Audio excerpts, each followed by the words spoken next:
राधे राधे, जय श्री राम। मैं फिर आपके सामने आपका स्वागत करता हूं आपके अपने परिवार अपने channel easy math with ST पर। और आज मैं माइंड मैप की सीरीज में चैप्टर नंबर 14 स्टैटिस्टिक्स लेकर के आया हूं। इसमें कुछ चीज़ें हैं जो आपकी मेन है और मैं उन्हीं के बारे में लेकर के आया हूँ। दो चीज़ें आपकी डिलीट भी कर दी गई हैं, तो स्टेप डेविएशन मेथड जो है वो डिलीट कर दिया गया है और एक ग्राफ है वो भी डिलीट कर दिया गया है। मैं आपको बता दूंगा कौन सा। उसके बाद मैं आपको बता देता हूँ कि ये जो चीज़ें हैं इनको ये बोर्ड में बची हुई हैं, इनसे क्वेश्चन आते हैं और बहुत इजी चैप्टर है। अगर इसको आप अच्छे से पढ़ लोगे तो ये बहुत इजी चैप्टर है। टेबल वगैरह बनानी पड़ती है, उसमें से देख देख करके ये कभी कभी टेबल बनाने को दे देगा तो कभी कभी वो टेबल उसमें गिवन होती है। ठीक है, इसमें आपकी दो चीज़ें हटा दी गई, तो क्यूमुलेटिव फ्रिक्वेंसी हटा दी है ग्राफ से और एक इन्होंने स्टेप डेविएशन पर हटा दिया है। ठीक है, चलिए आगे जो अब इसमें बचा हुआ है मैं उसको देख लेता हूँ। देखिए सबसे पहली बात करते हैं। डाटा दो फॉर्म में होता है, एक तो अनग्रुप्ड और एक ग्रुप्ड। अनग्रुप्ड और ग्रुप्ड, ये जो अनग्रुप्ड है ना इसको आप पढ़ चुके हो, इसको आप बहुत अच्छे से पढ़ चुके हो और क्लास 9th में आपने पढ़ा है। क्लास 10th में ग्रुप्ड की बात करेंगे। अब इसमें क्या है ना, इसमें आपको दो चीजें दी होती है, विद टेबल और विदाउट टेबल। ग्रुप में क्या है, विद टेबल और विदाउट टेबल। अब बात करें क्लास मार्क की, सबसे पहला पॉइंटर डालेंगे क्लास मार्क। ये क्लास मार्क का क्या सीन है, देखिए क्लास मार्क अब पूरा मैं इसको पूरी वीडियो लेकर के आऊंगा तो उसमें मैं छोटी से छोटी चीज बताऊंगा। अभी तो मैं एक माइंड में बता रहा हूँ।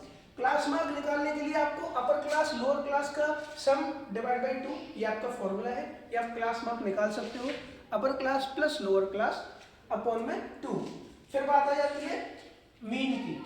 मीन में भी दो ही है, एक तो डायरेक्ट मीन मेथड है और एक एज्यूम्ड मीन मेथड है। ये जो x पर बार है ये इसका क्या होता है, रिप्रेजेंटेशन। तो अगर डायरेक्ट मीन मेथड की बात करूं तो इसको देखो कहीं तो इसको समेशन बोलते हैं, कहीं इसको सिग्मा बोलते हैं। इसका क्या मतलब होता है, इसका मतलब होता है सम।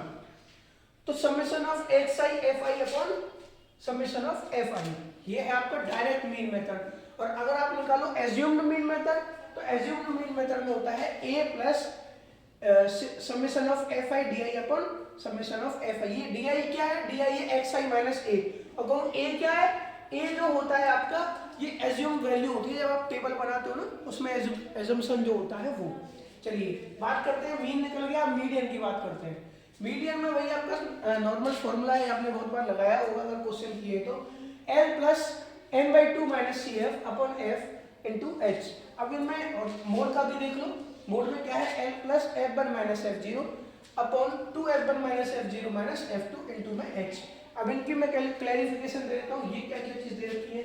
जैसे कि देखो एल जो है ना वो आपकी होती है लोअर लिमिट। अब वो मीडियन में हो मोड में हो, चाहे मीडियन में हो चाहे मोड में हो, दोनों ये क्या रहेंगी, ये लोअर लिमिट रहेंगी। और बात करूँ अगर मैं एन की तो ये होता है नंबर ऑफ, देखो मैं एक एक चीज बताते हुए चलता हूँ। एल हो गया आपका लोअर लिमिट, एन हो गया आपका number of frequency, C F हो गया आपका क्यूमुलेटिव, क्या होता है क्यूमुलेटिव फ्रीक्वेंसी। सी एफ क्या होता है, क्यूमुलेटिव फ्रीक्वेंसी। तो क्यूमुलेटिव फ्रीक्वेंसी ये हो गई आपकी सी एफ, एन बता दिया। एफ, एफ या एफ वन, यहाँ एफ वन है यहाँ एफ है, दोनों की जो दोनों चीज होती है ये होती है फ्रीक्वेंसी। अब ये मीडियन में एफ वन एफ दोनों ही एक चीज है, फ्रीक्वेंसी को डिनोट करेगा। बात करूं अगर मैं सी एफ मैंने बता दिया क्यूमुलेटिव फ्रीक्वेंसी। अगर बात करूं मैं एच की तो एच जो आपका होता है वो होता है क्लास साइज, जिस क्लास की जितनी साइज होगी वो होता है उसका एच। अगर बात करूं मैं एफ जीरो और एफ टू की तो ये देखो ये भी सारी है ये फ्रीक्वेंसी, बट ये तो नॉर्मल आपकी एफ वन और एफ फ्रीक्वेंसी हो गई मोड और मीडियन की। एफ जीरो होती है प्रीसीडिंग फ्रीक्वेंसी है ना, और एफ टू होती है सक्सीडिंग।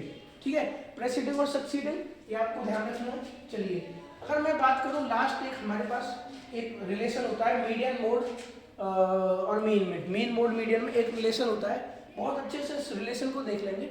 ये है 3 median equals to 2 mean plus mode. तो ये है आपका स्टैटिस्टिक्स, इसका मैं ओवरव्यू दे चुका हूँ। मिलते हैं अगली वीडियो में चैप्टर नंबर 15, लास्ट बचा हुआ है प्रोबेबिलिटी। प्रोबेबिलिटी के साथ मिलते हैं। मैं कोशिश करूंगा कि उसको थोड़ा सा ब्रॉड बताऊं या फिर उसका एक माइंड मैप बना करके, और उसकी शॉर्ट्स वीडियोस में मैं देखो सबसे ज़्यादा क्वेश्चन उसमें आते हैं कार्ड से। ठीक है, कार्ड वगैरह से बहुत क्वेश्चन आएंगे, और वैसे भी क्वेश्चन ज़्यादातर आ जाते हैं कि एक बैग है, उसमें इतने कलर के ये बॉल है, उतने कलर की ये बॉल है, ये गिर गई तो क्या प्रोबेबिलिटी है। तो ये सारी चीज़ें हैं। मिलते हैं अगली वीडियो में, तब तक के लिए जय हिंद, जय भारत, भारत माता की जय।